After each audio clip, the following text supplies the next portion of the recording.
This is the Beyond the Box dumbbell workout. Make sure to check out the warm-up and get ready for the workout by increasing your heart rate, increasing your body temperature, and you're starting to sweat a little bit before you get into it. For today's strength portion, we're going to be doing a suitcase dumbbell deadlift. This is going to be a deadlift done with the dumbbell on one side at a time. So we are working a little bit of a bilateral movement here where we're placing the load on one half of our body while the other half has to stay nice and tight and engaged to compensate for that unbalance or that offloading. This is going to be done as 5 sets of 3 reps per side. Just like a regular deadlift, we want to make sure that we're maintaining a neutral spine, we're bracing, and we're maintaining a neutral spine as we send the hips back and then drop the hips and shoulders down at the same time. When we stand up, hips and shoulders rise, and the hips forward, shoulders back.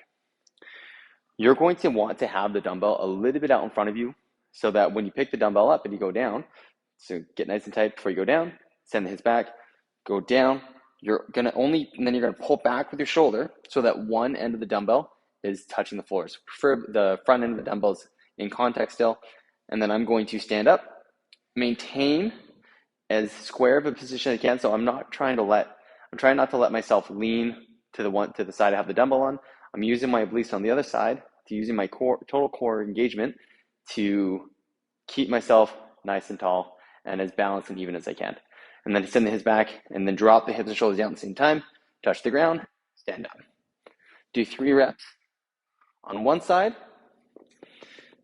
and then do 3 reps on the other. You want to make sure that you're only needing to touch the one end of the dumbbell down to the ground, because if you try to keep both ends of the dumbbell on the ground, you're probably gonna have to crouch a little bit more, and you're probably gonna have to get into like a squat position. So I can maintain this if I only had one end of the dumbbell touching the ground here, but if I were to put both ends down, I'd have to drop my hips and get into more of a squat position, and that's no longer the position we want to be in. Want the hips to stay above the knees and want the hips to be above the knees but below the shoulders. If I have to get down too low, it's at the butts of my hips to the same level or below my knees, which turns it into a squat and not a deadlift. Ideally, across those 5 sets, you're working up to a heavy 3 reps per side. And you're going to use the same weight on either side. If you find one side is weaker than the other, then give that weaker side an extra set to try and compensate for the strength and balance. Then we're going to get into the Metcon. The Metcon is the dumbbell version of the benchmark workout Diane. It is 21, 15, and 9 rep rounds of dumbbell deadlifts, this time with 2 dumbbells, so one in either hand. RX weight is 50 pounds for the men and 35 pounds for the ladies, and then pike push-ups.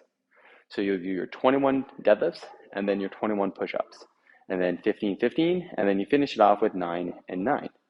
Dumbbell deadlifts, really you're just doing what you did with the single arm deadlifts, but this time you're going to have dumbbells in either hand and you're not going to feel that imbalance. So send the hips back, drop. Same thing with the dumbbell, with the single arm, only one end the front end of the dumbbell needs to touch the ground, and maintain the hips between the knees and shoulders at all times. For your dumbbell deadlifts, once you've done your deadlift reps, they're going to move back. You can do your pike push-ups from a box to get more of a pike position, or you can simply do them off the floor. So if I did them from the box, get myself as upside down as I can, lower my head to the floor, ideally my head is touching out in front of my fingertips, and then push myself back to an extended position.